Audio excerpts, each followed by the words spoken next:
네, 안녕하세요. 미나의 애플파이어 미나입니다. 여러분은 인생에서 뭐가 제일 중요하시나요? 저 같은 경우는 밥벌이에요. 먹고 사는 문제만큼 그보다 더 중요한 일은 없다고 생각을 하는데, 그래서 오늘 소개할 작가는 자기 밥벌이를 너무 똑부러지게 잘하는 그런 아티스트를 좀 소개드리고 싶습니다. 누구냐면은 바로 영국 현대미술을 대표하는 데미안 허스트라는 작가예요. 제가 리더십이나 창조력 관련된 강의할 때 항상 데미안 허스트를 소개하고 있고, 그리고 또 같이 소개하는 책이 한 권 있어요. 뭐냐면은 바로 세스 고딘이 쓴 이카루스 이야기라는 책입니다. 원제는 이카루스 디셉션이고 아주 유명한 사람이 쓴 책이죠. 세스 고딘이라는 세계적인 경영 구루가 쓴 책인데, 이카루스는 그리스 신화에 나오는 인물이죠. 아버지가 만들어준 밀랍과 깃털로 된 날개를 달고 날았는데, 아버지가 너무 높게 날면 안 된다고 얘기를 해줬는데, 이카루스가 이걸 무시하고 너무 높게 올라갔다가 태양 가까이에 가서 날개가 타버려서 떨어져서 죽고 말았죠.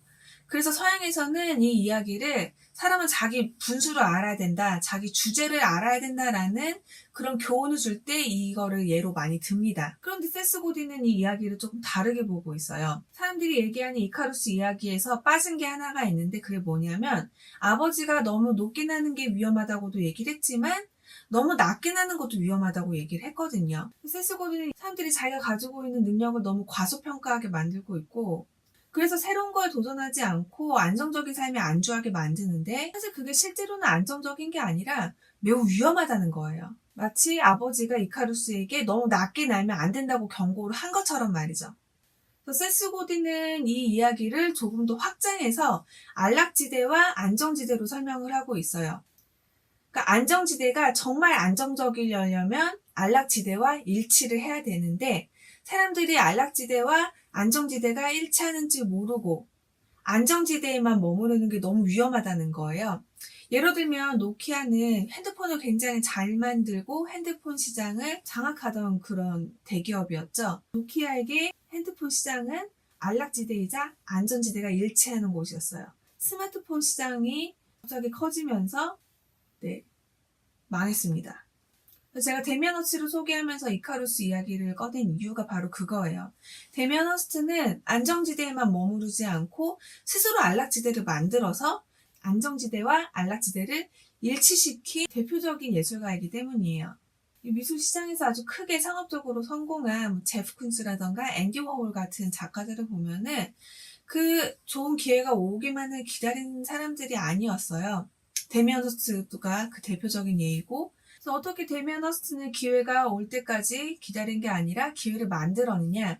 그 첫 번째는 바로 대학 졸업할 때 전시를 직접 기획한 것이었습니다. 데미안 허스트는 미대를 졸업하면서 자기도 갤러리랑 계약해서 이제 예술가로 계속 먹고 살고 싶은데 아무도 계약하자는 그런 갤러리가 없으니까 자신의 작품을 보여줄 기회가 없잖아요. 그래서 어떻게 했냐면은 자기가 직접 작품을 보여주기 위해서 전시를 기획했던 거예요. 그러니까 보통 전시를, 요즘은 뭐 작가들이 전시를 직접 기획하는 경우가 있지만, 데미안 허스트가 졸업하던 그 1988년만 해도 작가가 직접 자기 전시회를 기획하는 일이 없었단 말이에요.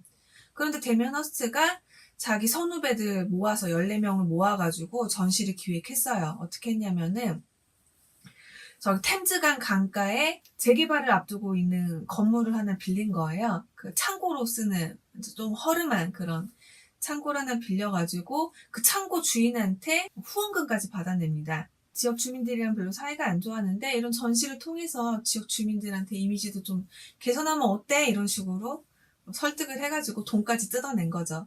데미안 허스트가 런던에 있는 상업 갤러리에서 알바를 하면서 갤러리가 어떻게 일을 하는지를 이렇게 잘 벤치마킹을 했거든요. 그래서 그렇게 뜯어낸 돈으로 이제 전시를 준비하는데 신경을 썼던 부분이 정말 말도 안 되는 유명 인사들을 초청하는 거였어요. 그 사람들이 다 왔을까요? 전시가 표면적으로 봤을 때는 망한 전시였어요. 언론의 주목도 받지 못했고 온 사람들도 별로 없고. 그런데 정말 중요한 거는 데미안 허스트가 그렇게 초청장을 뿌려서 낚인 사람이 있다는 거예요. 호기심에 온 사람이 있는데 그 사람이 바로 세계적인 슈퍼 콜렉터 찰스 사치였습니다. 사치는 광고업자예요. 그러니까 마케팅의 천재라고 할 수가 있는데 이 사람이 데미안 허스트의 이 전시를 보러 온 거예요. 그리고는 데미안 허스트를 후원해주기 시작해요. 특히 91년도에 데미안 허스트가 만든 데미안 허스트의 대표적인 작품이 있어요. 살아있는 누군가의 마음속에서 불가능한 물리적인 죽음이라는 제목의 작품인데 당시 찰스 사치가 우리 돈으로 한 1억 원 정도를 주면서 너 만들고 싶은 거 한번 만들어봐라고 돈을 턱 준 거예요. 그래서 데미안 허스트가 상어를 한 마리 사다가 포름 알레히드 용액 안에다가 넣어가지고 이 작품을 만든 거예요. 사실 잘 나가는 예술가들을 보면은 주제가 그렇게 어렵지 않거든요. 데미안 허스트의 작품들은 대부분 삶과 죽음의 그 경계를 허무는 순환을 보여주는 작품들을 많이 합니다. 이 작품도 그런 작품이라고 할 수가 있고 찰스 사치는 이 작품에 5만 파운드를 투자했고 이 작품은 2004년도에 미국의 헤지펀드 회사를 운영하는 스티브 코언이라는 갑부에게 판매가 되는데 그때 이 작품이 얼마에 판매된지 아세요? 1200만 달러. 그러니까 찰스 사치는 120억 정도의 차익을 남긴 거죠. 엄청난 차익을 챙겼죠. 자, 그리고 여기서 두 번째, 데미안 허스트가 기회가 오기만을 기다린 게 아니라 기회를 스스로 만든 두 번째 전략이 뭐였냐면은 충격적인 자료를 사용한다는 거예요. 누구도 잊지 못할 만한 그런 재료를. 그래서 방금 보셨던 작품도 과학실에서나 볼 법한 그런 재료를 사용했고, 그리고 또 이 작가의 천년이라는 작품이 있는데, 이것도 제가 직접 보고 완전 기절할 뻔했잖아요. 너무 징그러워가지고. 뭐 이렇게 유리 상자 안에 피가 막 뚝뚝 흐르는 소 머리랑 파리가 안에 잔뜩 있었어요.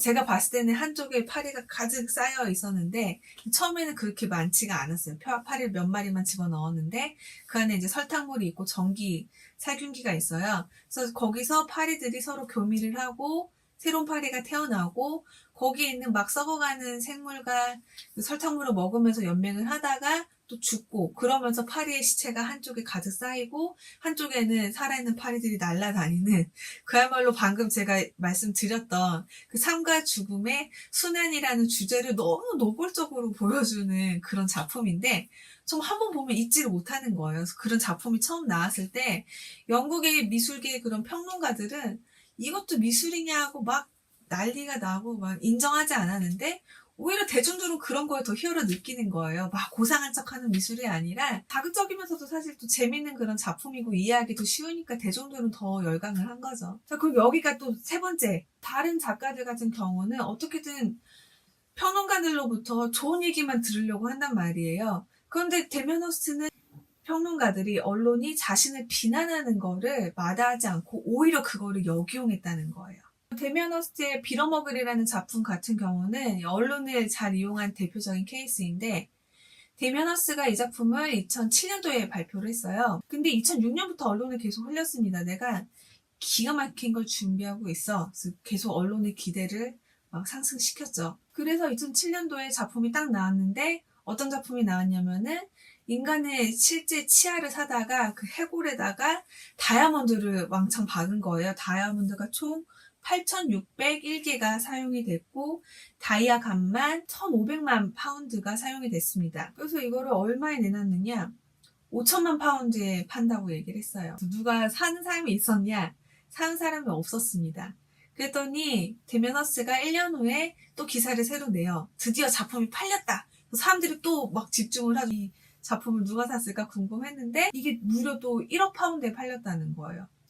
그래서 누가 이렇게 큰 돈 주고 샀지? 했더니 알고 보니까 이 작품을 판매한 갤러리인 와이큐브 갤러리의 제이 조플린이라는 그 갤러리 오너랑 데미안 허스트가 돈을 반반씩 내서 1억 파운드의 이 작품을 샀다는 거예요. 그래서 작가가 자기 작품을 신상 작품을 자기가 샀다는 게 말이 안 되잖아요. 그래서 또 막 말이 많았는데 다른 예술가 같으면은 여론의 비난을 꺼려하고 몸살이는 작가들이 훨씬 많은데 데미안 허스트는 오히려 이걸 이용을 해서 자신을 더욱더 특별하고 돋보이게 만들었던 거죠.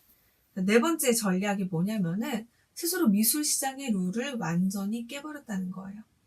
보통 뭐 한국이나 외국이나 예술가와 갤러리가 계약을 맺을 때는 보통은 5대5로 하는 게 관행인데, 데미안 허스 같은 경우는 유명한 셀럽들을 관리해주는 매니지먼트 회사의 매니저를 만나면서 미술계의 관행을 완전히 바꿔버렸습니다. 그래서 5대5로 하던 계약을 자기가 9대, 갤러리가 1을 먹도록까지 바꾼 거예요. 그러니까 갤러리들이 아쉬우니까 어쩔 수 없이 그렇게 또 하는 거죠. 그리고 2008년도에는 조수들 180명을 데리고 2년 동안 약 200점의 작품을 만들어서 그 작품들을 보통은 작가가 새로운 작품을 만들면은 갤러리에서 먼저 판매를 해요. 갤러리에서 사간 사람들이 차익을 챙기기 위해서 또는 뭐 사정이 있거나 어쨌거나 작품을 되팔고 싶을 때 가는 곳이 2차 마켓. 바로 우리가 잘 아는 옥션 하우스, 뭐 소더비, 크리스티, 한국에서는 뭐 서울 옥션이나 K 옥션 이런 데 가서 되판단 말이에요. 데미안 허스는 그 2차 시장 옥션 하우스에 신제품을 가지고 간 거예요. 이건 있을 수가 없는 일이었고 그 이후에도 어떤 작가들도 그런 무리수를 한 적이 없는데 데미안 허스는 그렇게 한 거죠.